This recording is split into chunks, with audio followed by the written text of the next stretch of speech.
Hi, I am Marsha King, and I'm here today with Randy Mosier. Randy is an expert in a process called Working Genius. It's works that were created by Patrick Lencioni. Most of us are familiar with him. He's the one who came up with the 5 dysfunctions of a team and many others. But this framework I find to be very helpful, particularly with group coaching or team coaching. So, hi, Randy. How are you? Hi, Marsha. Excited to be here today to talk with you. Oh, that's awesome. Thank you so much for taking the time. I was hoping you could start out just by talking a little bit about what is Working Genius. Absolutely. I'm excited to talk with you about it today because, there are a lot of assessments out there that help people to, can understand themselves, their personalities, and how they show up at work. But what's really different about this particular assessment, it's 20% about personality and it's 80% about productivity. So here's the cool thing. It doesn't matter what industry you're working in, what kind of initiative you're going after. The working genius remains applicable in all of those instances, and it helps in those initiatives to sustain teams through whatever they're doing, because the focus is upon how do we get work done and where do we get our joy and energy from in work. So when we look at this, there's a lot of simplicity in the model. If you were to connect with me and we were doing a Working Genius assessment, immediately after you take the assessment, you're going to get an email back from the table group, and it's going to show you your assessment. You can read through that. So within 15 minutes after taking this assessment, you will have information you can begin to make immediate application about. That's great. So you get instant results. Is it expensive? Taking the assessment itself only costs $25. I mean, I don't know about you, but I've not found other assessments that are that inexpensive out in the industry. No. And then, of course, after you take it, I'm assuming you would take it with other people on your team, and then you would have a consultant like you come in and facilitate sessions about what this means for them and I love what you said, it's about productivity and personality. So how do they mesh as a team personality wise, but also this goes back to productivity. I think so many times assessments work on one or the other, but I really like how you frame this. This is working on both. Absolutely. Can you go through how many working geniuses are there, and can you go through them? So there are 6 working geniuses. All of us have 2. And so we have 2 working geniuses, 2 working competencies, and 2 working frustrations. So all 6 of these areas are activities all of us do in work. However, when we get to spend more time inside of our working genius, we have more joy and fulfillment because we're working within kind of our sweet spot, or if we could use a different terminology, our strengths. We thought of like the Strength Finder assessment. We are inside the area where we work best. Each of the geniuses contributes to the flow of work. And what's interesting here is when Patrick Lencioni and his team developed this, at the end, they realized it spelled widget. So that wasn't intentional, but that is how it developed. And it all happened because one of his team members asked the question, why are you like this? They didn't understand the way that Patrick thought and engaged. This was during the pandemic. And so in a matter of hours, because one of his primary working geniuses is invention, he went to a whiteboard and they began to develop this. And over a few days, he started sharing it with his family and his kids, and they talked about it as a team. His wife came up with the idea that these should be gears, because when you look at this diagram, it shows you the way that work happens on a team. So we've got the genius of wonder. And so that's one of my working geniuses. And so we show up asking questions that have to do with things we're experiencing in the environment, like asking questions like, why are things the way that they are? Or is there a better way to do this? And so we might think, is this the most potential that we can achieve? So they like to sit in that ambiguity and they ask these questions. That what they're trying to do is identify things in the environment that look like they need to change. And so what happens is wonder activates the inventor.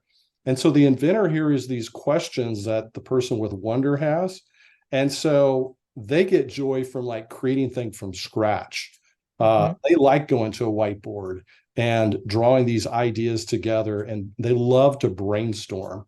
And so they're going to go, that's a great question, Randy. Let's see if we can come up with a solution to the problem. And so what happens is that the inventor triggers the person with discernment as their working genius.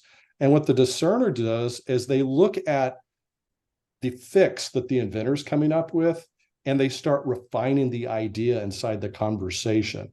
And the person with discernment is very unique because they have these instincts and these gut feelings about things. They don't have to just look at data to figure it out. In fact, if you've got a team that's only relying on data, they probably are missing discernment because they have just this really interesting way they can curate information on the fly, and they recognize patterns. So then the person on the team with discernment, when they finally say, yeah, this is it, this is the idea that we should go after as a team, then your galvanizer, with this genius, they have enthusiasm and they create action and traction around the idea. They love getting things moving. And so they're like, this is a great idea. Let's get everybody on board. And so they bring the human capital to the table to begin to move the ideas forward. And that moves us to the next phase of work, which is someone who has the genius of enablement. That's my second working genius. So people with enablement, they don't often think about their genius as necessarily being a genius. What they know is that they're going to provide for and they anticipate what help is needed in the workplace, and they begin to engage and begin to do the work that needs to get done.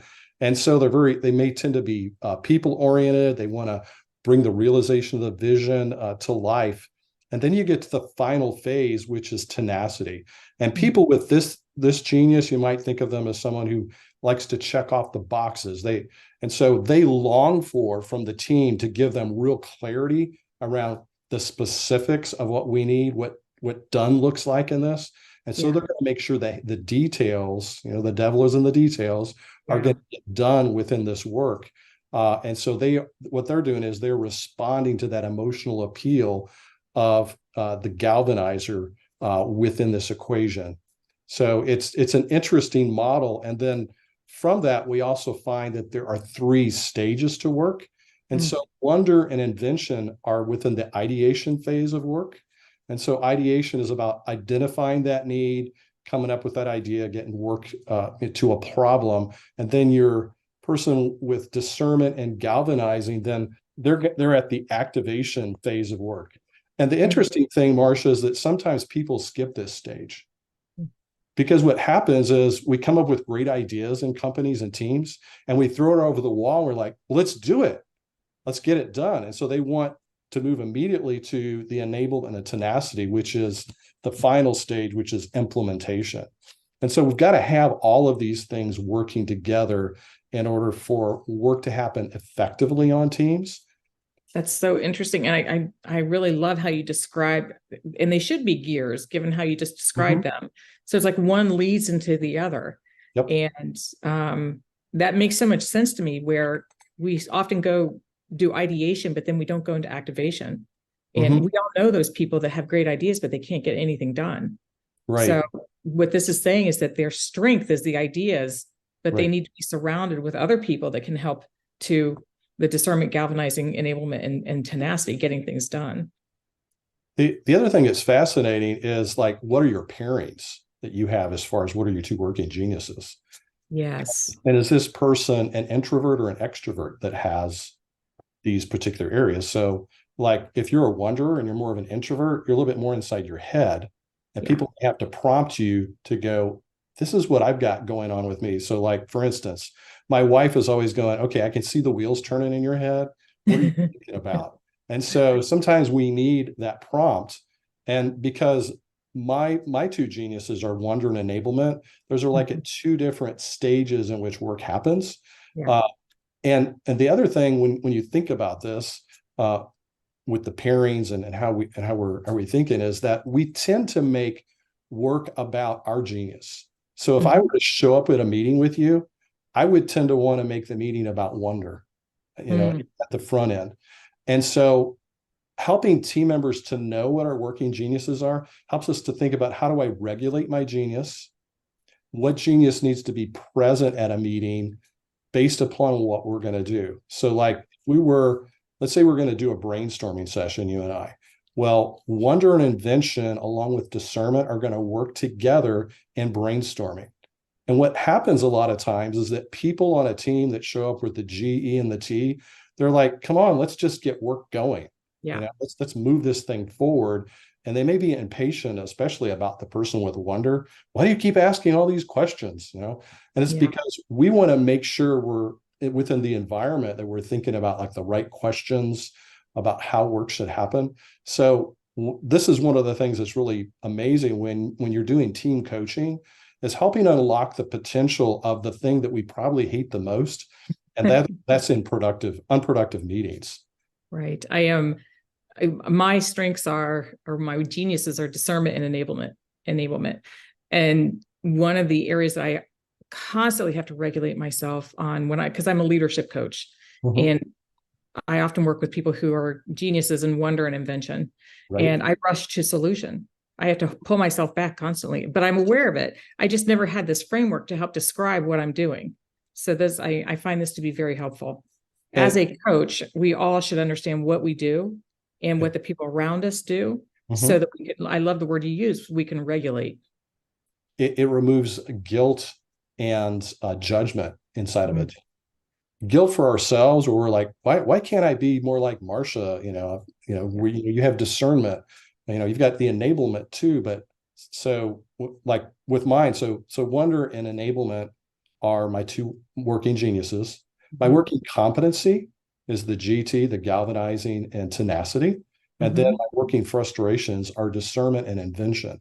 So the way I show up is that and here's the thing to also realize, just because those aren't my working geniuses doesn't mean that I don't engage in those at some phase of work. So one of the things that sometimes people get confused about when I first start coaching around the model is like, well, I do all these things. Yeah, you do, because every job is a 6-letter job. Think about it as a thermos full of hot coffee. It retains the energy that's inside the thermos. If I take the coffee and I pour it into my coffee mug, it's going to retain the heat for a while, but it begins to dissipate. Yeah. So that's more like my competency. I can work in that area for a while. I may be very good at it. And then there's my area of working frustration.